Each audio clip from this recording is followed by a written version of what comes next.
Ready start. Dictation शुरू होगी 5 second बाद। हमारा देश कृषि प्रधान देश है, जहां करीब 80% लोग किसी न किसी रूप में खेती बाड़ी से अपना निर्वाह करते हैं।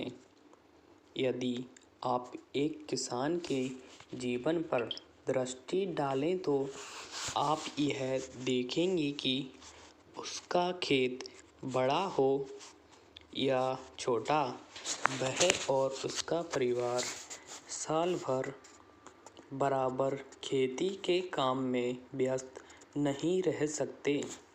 उसे काफ़ी समय बेकार रहना होता है। दूसरे रोजगार की खोज में वह अपना घर छोड़कर नहीं जा सकता, क्योंकि खेती के काम में कभी-कभी निरीक्षण की आवश्यकता होती है।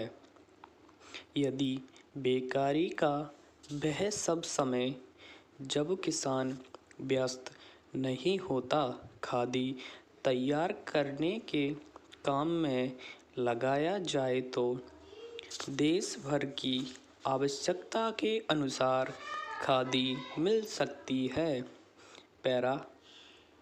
ऐसी अवस्था में कोई भी कम मजदूरी का प्रश्न नहीं उठाएगा, क्योंकि यह काम तो ऐसे समय में किया जाएगा जो बिल्कुल खाली होगा।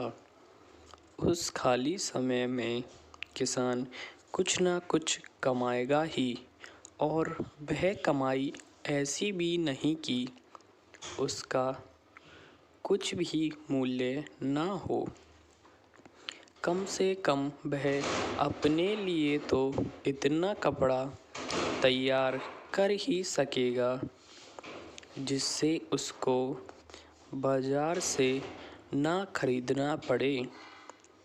मैं आपको अपने निजी अनुभव से बता सकता हूँ कि 1 घंटा प्रतिदिन काटने से हमें इतना कपड़ा मिल सकता है जितना कि एक औसत हिंदुस्तानी के लिए आवश्यक है। इस दृष्टिकोण से देखा जाए तो सस्ते महंगे कपड़े का प्रश्न ही नहीं उठता, क्योंकि खादी खाली समय में किए गए श्रम से प्राप्त हो जाएगी। खादी के संबंध में यह एक तथ्य है। हम जानते हैं आदमी सदा काम नहीं करना चाहता।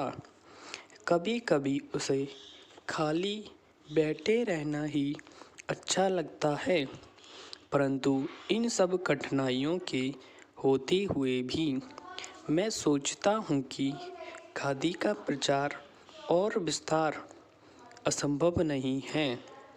अतीत में जब गांधी जी ने खादी आंदोलन आरंभ किया, उस समय हमारे देश के प्रशासन से कोई संबंध नहीं था और ना ही हम सरकार से सहायता की अपेक्षा करते थे।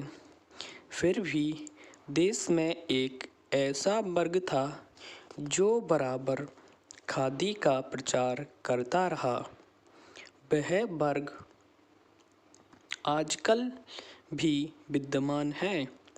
हम चाहते हैं कि जनता के अन्य वर्ग भी खादी अपनाएं और हमें प्रोत्साहन दें।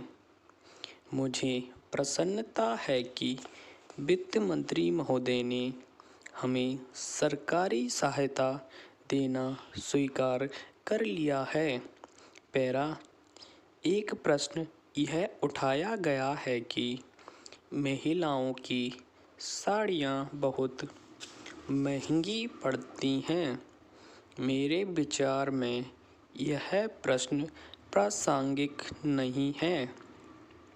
मैं नहीं सोचता कि महिलाओं को दिन भर में इतना अधिक काम रहता है कि वे 1 घंटा काटने के लिए नहीं दे सकती। स्टॉप।